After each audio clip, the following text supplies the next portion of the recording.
So I'm so choked up all the time. So we're going to start back out at 15, and we're going to read. We talked about the parable of the lost sheep, but we're going to reread it because I really like the lost sheep parable. So we're going to reread it, and we're going to start back over, and it's a short chapter, and maybe we can get some discussion going. I don't know. And it starts out, then drew near unto him all the publicans and sinners to hear him. So the sinners and the publicans, that's the tax collectors, are drawn close. They're drawn near to Jesus. They're curious about him. They're trying to figure him out, and so they're getting close to him. And just to set up the scene, Pharisees and scribes were so, I guess I'm trying to think of a good word, so religious. They would, even when they walked through town, they would wrap their robe up real tight so it wouldn't be, swishing out. And if, they were so superstitious about stuff and sin and dirty people and cleanliness, that they would wrap their robe up tight and they would just walk wherever they had to. They wouldn't move around a big crowd or anything. So the point I'm trying to get to is that the fact that these publicans and sinners are able to even get close to a rabbi is probably what draws them in. A rabbi and the scribes or whatever wouldn't want them near them. So it goes into verse 2, and it also explains it a little better. It gives you a better idea. And the Pharisees and the scribes murmured,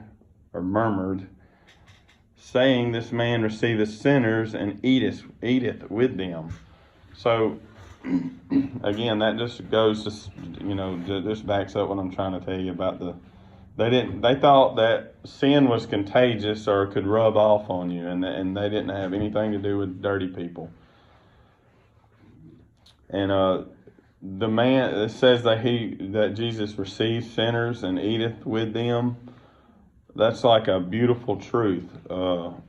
Jesus does receive sinners, and that's what makes it so awesome. And he eats with them. We've talked about it before. Eating with somebody, if you sat down and ate with somebody, that's like taking one piece of bread and I'm putting it into my body, and y'all are putting that same piece of bread into y'all's body, and that's becoming like one body.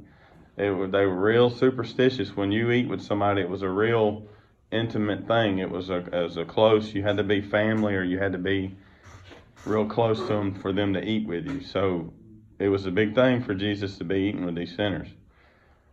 3, and he spake this parable unto them, saying, What man of you, having 100 sheep, if he lose one of them, doeth not leave the 99 in the wilderness, and go after that which is lost until he find it? Okay, so when I was brushing back up on this, because I wasn't ready to go into it last week, but I knew enough that we could get through it. When he leaves, when the shepherd leaves the rest of the sheep, there's always a community out there of sheep herders. There would be, more than one just sheep shepherd with sheep. And at night, they would put the sheep into like this makeshift thing. It was called a sheepfold. And what they would do is they would herd all their sheep or call all their sheep in, and all the sheep would share the sheepfold. So God ain't leaving the 99 lost. He ain't forsaking them. They're taken care of. They're in the sheepfold. And, when he gets back, all he's got to do, and what's so awesome about this is all these people's sheep are in a sheepfold, but, none of them are branded. Don't nobody know whose sheep's what. The sheep follow the call of the shepherd. So when the shepherd goes there, he makes his little call or chant or whatever it is. His sheep kind of just come out of the sheepfold, and the rest of them stay in there. So I think that's cool. That goes back to the book of John, where he talks about my sheep will know my name or my voice.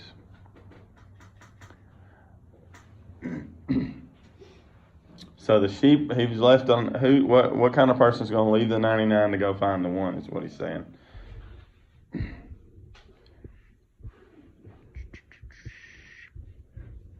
And he go after that which is lost until he find it. And,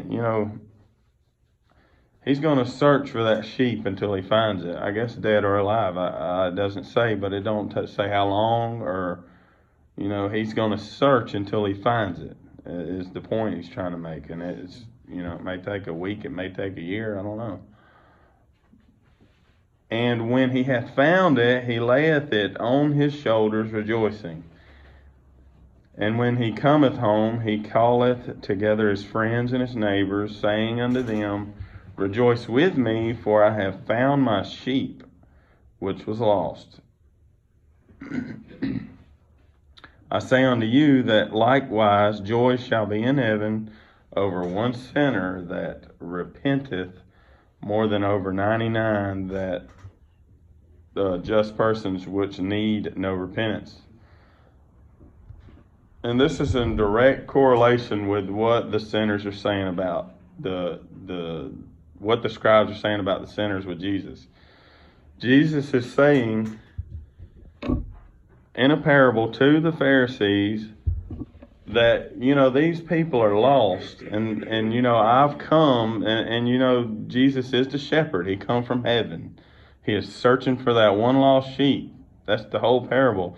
And when he finds the sheep come to him, and one of these guys is getting saved because I'm spending time with them, and all you're doing over here is, making fun or saying, oh, look at him, he's going to defile himself, messing with these sinners. The whole point of the story is to say, you think you don't need to be saved. You're one of God's chosen. You've done all this stuff. You live by the law. But there's a party in heaven when somebody actually is lost, has been living out in the world, and comes to their senses and is saved, or is found and is saved. And this is a sheep. This is something that just wanders off. They wander aimless. They don't really have any way. If they get out into nowhere, they don't have any kind of aiming ability to get back to where they were.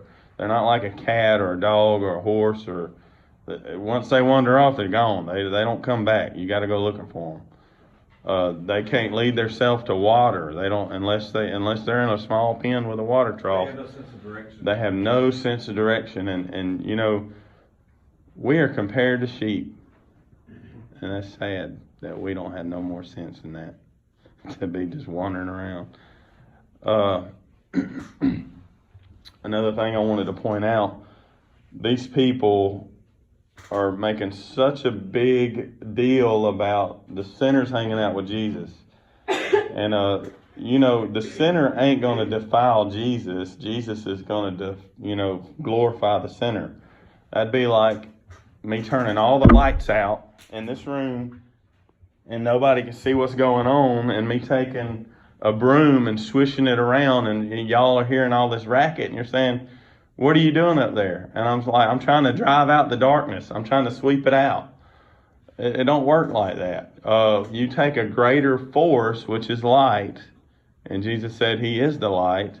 When you turn that light switch on, the darkness just, it's got to go. It gets drove out.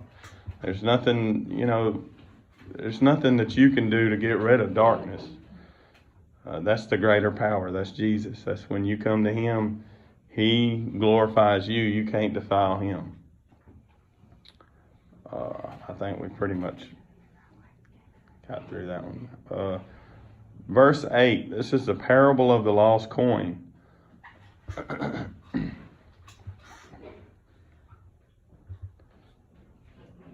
Either what woman have 10 pieces of silver, if she loses one piece, doeth not light a candle and sweep the house and seek diligently till she finds it?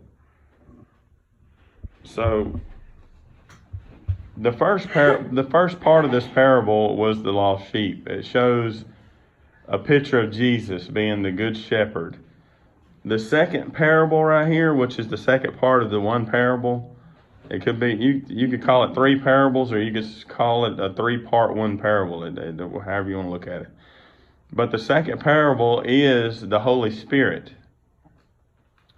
The woman loses the piece of silver, and you say, well, one little piece of silver, why would it be such a big deal to lose? To be looking for? It's a day's worth of wage, but these pieces of silver, these 10 pieces of silver, were her. She would have saved up for these 10 pieces of silver to put them together to put across her head when she got married. That would be almost like a wedding ring, saying, hey, I'm married now. Kind of it would have more than just a value to it. It would have sentimental value. So what happens when you have a wedding band and then you have the other band with the rock and stuff in it? Well, if you're cleaning, what's it called? The two bands. Well, there's two of them. Engagement. Yeah. What happens when you're washing your hands and you lose your engagement ring, but you still got your wedding ring? You're going to go nuts until you find it. You're going to call everywhere you've been. You're going to call, did I leave my wedding ring at your house? Did I do, what? It's a big deal. So that's why she's frantically sweeping. And this is the Holy Spirit. It talks about turning on the light again, light a candle. It's, the Holy Spirit will come in you and, shine light on some of the things that you don't need to be doing. And when that stuff's exposed, it messes with you. Sweeping your heart, trying to clean things up. Undoubtedly the floor is probably dirt. She dropped this coin. She's sweeping around looking for this coin, sifting around. And the coin's an inanimate object. Somebody misplaced it. It ain't like the sheep. It couldn't wander off. It was somebody, it was sat somewhere, or somebody is the cause of it being lost. And it says verse 9, and when she hath found it, she calleth her friends and her neighbors together, saying, rejoice with me, for I have found the piece which I had lost. And I do this, and I'll lose stuff, and I find myself doing it a lot now that I'm a little older. Not that old, but I'm losing my mind, y'all. So I'll misplace something, and I've been called everybody on this side of Troup County, asking if they've seen it, whatever. And then, when I find it, I'm jumping up and down for joy and calling them back and saying, hey, I found it. Don't worry about looking for it. And they're like, yeah, cool, you found it. I left my wallet sitting on the dash of the truck in a place I don't normally put it. And it was lost. I had done bought a new wallet, got a new license, and just wrote it off. I let somebody borrow the truck, and it's like, hey, you left your wallet in the truck. So the reason I bring up this whole thing about we lost something and how joyous it is to find something that you've lost, especially if it's got sentimental value, that's God. When He finds you, or when when you've been misplaced, or somebody has done you wrong and you've got away from God because something went on in the church, somebody has made you misplace yourself. It's one thing to be a dumb sheep and just to wander off into the world. That's just being lost. That's everybody. If you've grown up not in church, you are a lost sheep. But if you've been wronged in a church, or somebody's done you wrong and you've strayed because of that, this is this lost coin. The next part of it is the parable of the lost son, or the prodigal son. And you got to realize it ain't just the part that you've been found. You have to repent. That means there's got to be a change. You can't. 1 John, what is it? It was 1 John 1:10 and 1:9. You can't expect to say, Jesus is going to come looking for me. I can just keep going astray, and He'll come back and get me. You can't do that, because in this day, do you know what happened to sheep that kept on wandering off? if a sheep kept on wandering off and kept on wandering off, the shepherd would break the sheep's legs, reset the sheep's legs, and every time they moved, the shepherd would pick it up and carry it. And what happened is when the sheep finally healed up from the broken legs, it wouldn't know that it wouldn't know that he didn't have to have the shepherd, so it would stay like right there with him. It wouldn't wander off no more. And you get to wandering off, that's kind of scary to know that. So even Psalms 51, what was his name? David starts talking in his psalm, and he talks about the bones that you have broken, healing the bones that you have broken, talking to God, and that's what he's talking about is you've done this to me, that way I could depend on you, God, and you got to be careful about them, straying away. But I got you broken bones. I ain't saying God's gonna break your legs, but you know what I'm saying. He's gonna bring you to your knees. He's got his way of humbling you, and he's gonna hit you where it hurts, just so you can lean on him. I'm not saying he's gonna break your legs, but I was able to get closer to God and lean on him more when this happened because it was like I felt alone. Yeah. it does. It is depressing. I broke my knee when I was a kid, and it was so depressing. All summer long, I couldn't go do nothing. I had a broke knee and a broke collarbone, so it was terrible. I couldn't even walk on crutches. It was terrible. I feel for you. I know how you feel. So we're going to move into the parable of the lost son. This is a short story, and the whole world, if you've never heard of the prodigal son, you are living in a hole. The whole world knows it. Even when I was lost, I knew about this story. Okay, so this is like the most known story ever, and it's in Luke exclusively. 11, and he said, a certain man had 2 sons, and the younger of them said to his father, give me my portion of goods that falleth to me, and he divided unto him his living. So when he's telling these Pharisees this story, their jaws probably fell to the ground, because you wouldn't do this. And the reason why you wouldn't do this is because to get your inheritance, that means your father would have to, die. He would have to pass, and you would inherit it after he passes. And this is almost like saying, I wished you was dead, give me my stuff, kind of. That ain't the way you need to be, especially a son to a father. And that's not how they did it back then. It would be a real big no-no. So, just to point that out. So, the boy went to his father, said, give me my portion of goods. That means that's his inheritance. He wants it now. He don't want to wait. And how often do we get greedy like that and don't want to wait? Yeah, we don't want to wait. Yeah. We're always want it right now. We get mad when we don't get it now, but when it finally comes, isn't it? Oh.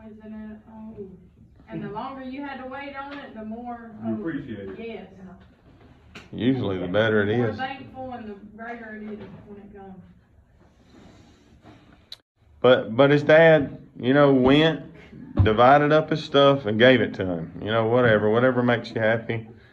And that's the way us dads are. We'll do anything for our kids. So he gave him his part of his inheritance while he was still alive. 13, and not many days after, the younger son gathered all together and took his journey into a far country, and there wasted his substance with riotous living. So what did he do? He went, I do this too. I get a bunch of money in my pocket, it burns a hole in my pocket. I want to just go spend it. Oh, whatever. But this boy didn't just go. Because he had some. He didn't just go waste the money. He went in riotous living, and that means he went out, party hardy, probably, prostitutes, whatever. And it was, He willingly took everything that he had at that time and went and blowed it just to have fun. It's fun, but what happens when you run out? Yeah. Yeah, no, that's no. This is a rebellious person. This is somebody that knows all about God's been going to church and says, you know what, this ain't for me. I'm going to live my life. I'm having fun. Okay, 14. And when he had spent all, there arose a mighty famine in the land, and he began to be in want. So I'm assuming this is God's way of saying, hey, boy, you better be, getting right.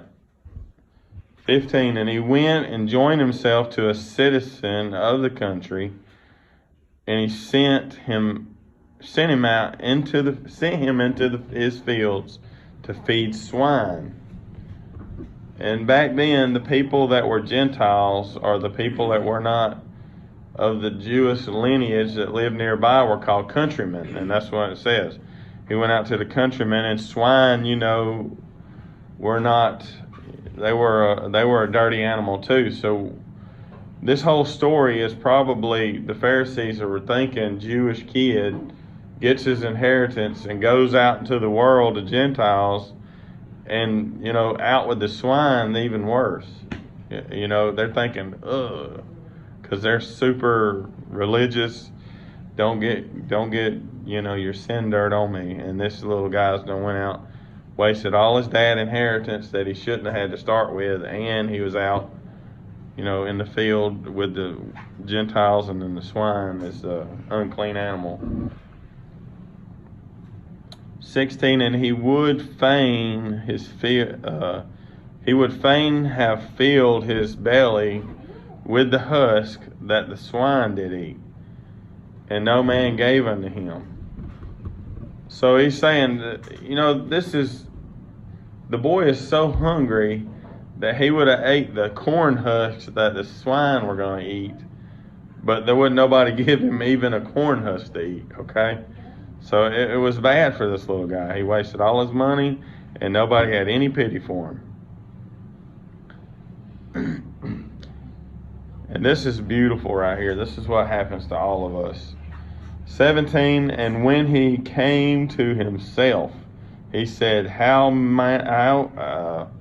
many hired servants of my father's have bread enough and to spare, and I perish with hunger. He finally come to his senses. I mean, there's so many people I wish that would come to their senses. So many people I talk to. A lot of my family, I wish they would just come to their senses. That's what it takes. And you see how God does. He sets a famine. You're without. Nobody's there to help you. You're starving completely to death.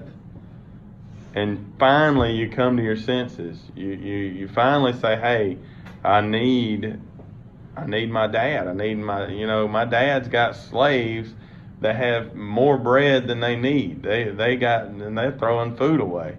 And I'm sitting here starving to death. 18, I will rise again. I will arise and go to my father, and will say unto him, Father, I have sinned against heaven and before thee. So he's saying to himself in his head, he's probably saying, you know what, I'm going to go, and when I get to Dad's house, this is what I'm going to tell him, and he's probably rehearsing what he's going to say, and he's probably beating himself up, and, what's Dad going to think when I get there? I'm going to tell him I've sinned. There's no telling. I've done things when I was a kid, and I have to go to my dad and say, hey, I accidentally shot the truck with a BB gun, and there's like a giant chip missing out of it. I just, random stuff. I remember doing that because the truck was brand new. And you're like rehearsing what you're going to say. You're like, what do I say? I was standing over here. You're trying to figure out what happened, how actually this happened. Trying to explain it to him that it wasn't your fault, that it was because it was like, you know what I'm saying? So, yeah. So, got to realize what's going in this little guy's head. So he's going back home. 19, and am no more worthy to be called thy son. This is still him talking. I should have kept going. And I am no more worthy to be called thy son. Make me as one of thy hired servants. So that's part of what he's saying. I'm not even worthy to be called your son. Just make me a slave out in the field. I'll do whatever I got to do. I'm starving to death. There's no telling what he's saying. I've sinned against you and I've sinned against God. And so he's got it all figured out. So he's going back home. He wants to be a slave of his dad. And you go, if you've been in church before and you kind of wither out and you decide to go back out into the world, and when you come back, or if you've been out into the world and when you come back and you feel that forgiveness that this boy's fixing to get, you will be like a servant. You'll do anything that you can for God to much is forgiven, much is required, is what the Bible says. And it makes you feel good to be able to do stuff for God. And this little guy's got it down. He's come to his senses. He's already said, I've sinned against you. I'm not even worthy to be called your son. I just want to be a slave. I just want to do work for you.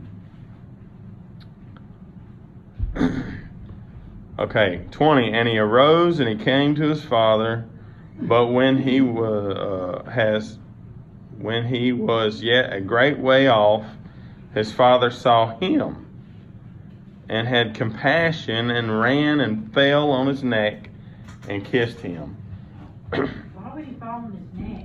He didn't literally fall on his neck. In the Greek, this actually means to, I'm trying to think of the right word. I forget it. It's kind of like dive on top of him and cover him up and cover him with kisses. This is one of the reasons he did that is because in Leviticus 21, it says if you've got a son that's astray and he shows back up, you're supposed to stone him. So, his son, it's part of saying, hey, I'm so glad you're back, but it's also like a cut showing like a visual of a covering saying, hey, you can't touch him. He's my son. I think it's Leviticus 21. Y'all can go look it up. That you're supposed to stone your kid if they are being like that and then, out in the world and sinned and come back. And it's, these people are wild and they do crazy stuff. So it was 2,000 years ago, so you got to take that in consideration. Where was that? 21. And the son said unto him, Father, I've sinned against heaven and in thy sight, and I am no more worthy to be called your son. But the father said to his servants, he said, I've sinned against you, not even worthy to be called your son. And the father cuts him off. He's probably got more to say right here. The son's probably still talking to the father. But he cuts him off and he says, but the father said to his servants, bring forth the best robe and put it on him, and put a ring on his hand and shoes on his feet. The ring being a symbol of power. If you've got a ring, that means you're somebody. You're not. Family authority. Yeah. So, and the best robe is probably the father's robe. So get the picture. Do you see what this is in conjunction with what the Pharisees said about the sinners eating with Jesus? The sinner is lost. He's come back. He's went out into the world. He's squandered all of his father's inheritance. When you're born, you're given gifts. You're given gifts. You're given what's it called in the other? It goes good with the other parable. It talks about the gifts, but it's called I'll think of it in a minute, and I'll blurt it out, and y'all look at me like, what are you talking about? Anyway, you're giving gifts, and you go out and you squander all these gifts that you're given on other stuff. Like if you've got an ability to talk to people and get a message across, but you're out, doing something with that ability that ain't doing it for God, you're squandering gifts. You're not doing what you need to be doing. I'm trying to remember where I'm going with this now. Because going back and trying to remember that word, I done lost where I was going. Doggone it. Okay, so you've been given all these gifts and you've wasted all these gifts, and when you decide to come back to God, He's going to take you back without, He's going to be extremely excited. He's going to empower you. He's going to put you right back where you started. You're going to be a son of God again. You're not going to be out in the world lost anymore. This is the fallen, somebody that's fallen or rebelled against God. The first one was somebody that was just lost because they didn't know any better. The second one is somebody that was lost because of somebody else. And this third one is somebody that is turned from God and has come back. And you see that the father is like ecstatic that the son's back home. He goes and puts the robe on him. He puts a ring on his hand. He gives him power. He puts shoes on his feet. Only people that actually had anything had shoes back then. Most people didn't have shoes. They run around barefooted. So he's, getting you dressed back up. 23, and bring Heather the fatted calf, and kill it, and let us eat and be merry.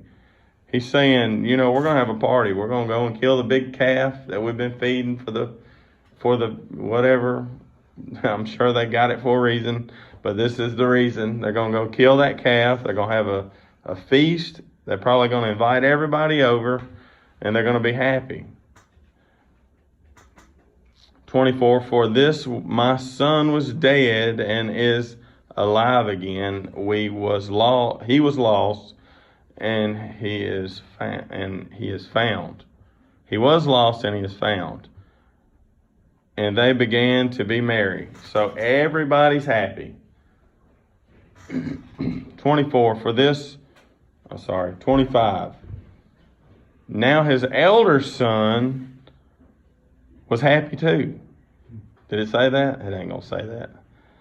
Now the elder son was in the field, and as he came, he drew nigh to the house. He heard music and dancing, and he called one of the servants and asked what this thing meant. So get the picture. This is a picture of a man that's in the field working. This is the Pharisees, okay? They're doing God's work. They're doing whatever they need to do. They're not touching anything dirty. They're being the elder son right now in the field. And he comes in, he hears all the music, so he comes in, he's saying, what's the music for? He asks the slaves, what is all this music about? 27, and he said unto them, thy brother is come, and thy father has killed the fatted calf, because he hath received him safe and sound.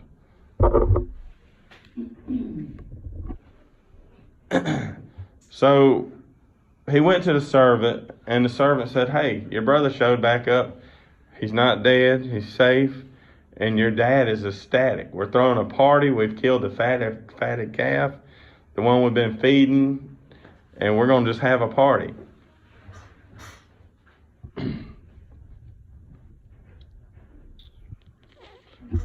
28, and you see this is what happens. And he was angry and would not go in. Therefore came his father out and entreated him, or pleaded with him, or tried to figure out what was going on. This is also, you see, he didn't come in. This is also the Pharisees. They're not going to be able to come into the Father's house because they're not rejoicing, because the sinners. You see where this is going? The sinners are with Jesus. Jesus tells this parable about the sinners that have been living out in the world and has come back, and the older son, which are the Pharisees, are sitting there mad because Jesus is eating with the sinners. The Pharisee is the older son. So the older son is mad and don't go into the Father's house because he's mad about it. This is going to be the same way with the Pharisees. They're going to be mad because they're not going to accept the fact that Jesus is able to forgive the sinners. They don't accept the fact that the Gentiles are going to be the ones that are going to be saved. They don't accept the fact that you can be forgiven for sin just like that. They're not going to be able to go into the house. They're not going to want to go into the house, is what it says. And so it is. That's the way it is.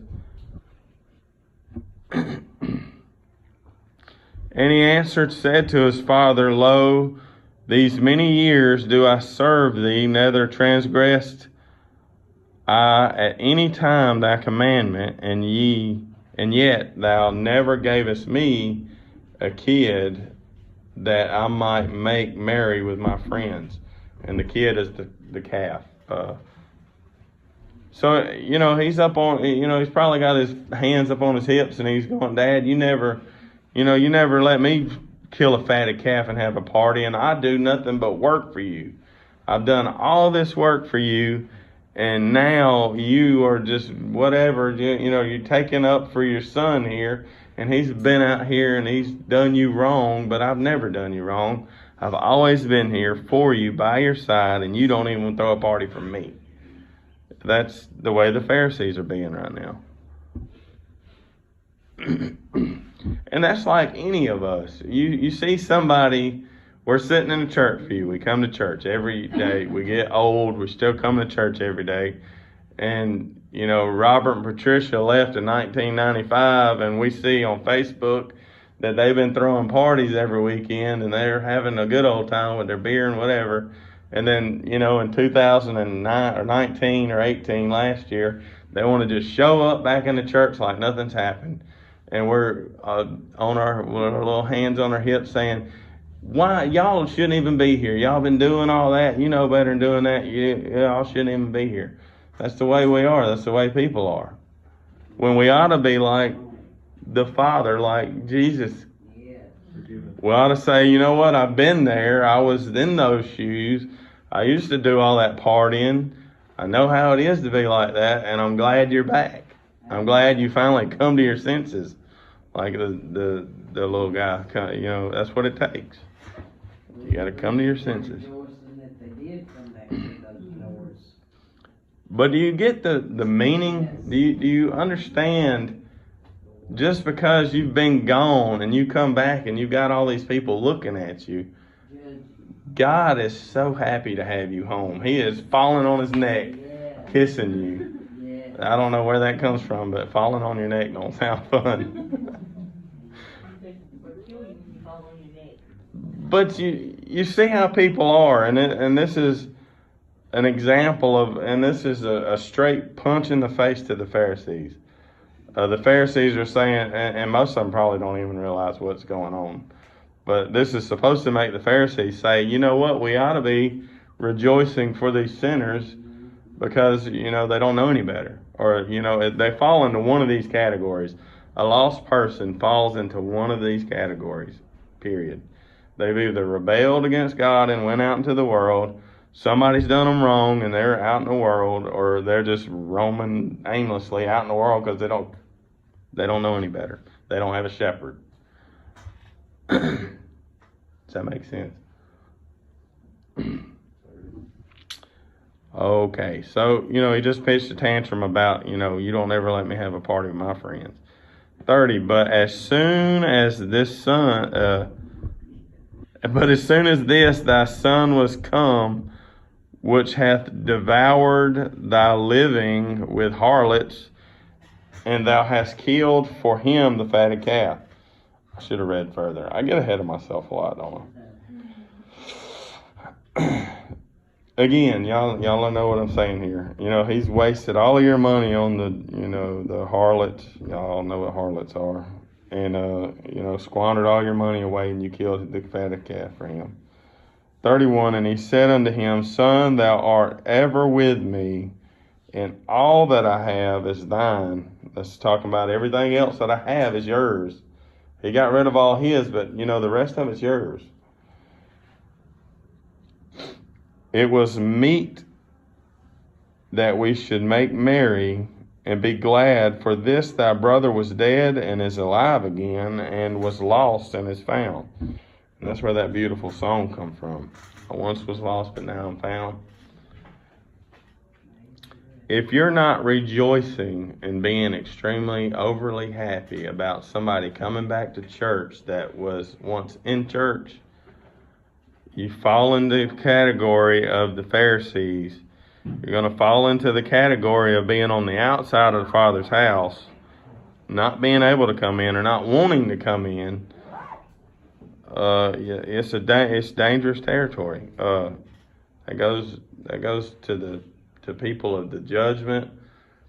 It talks to so many different people. These parables do. The lady that lost the coin. The coin is worth a day's wage, or worth however much. But unless you have the coin in your hand, it is worthless if it's lost. I got paid one weekend. It was a pretty good amount, cash money.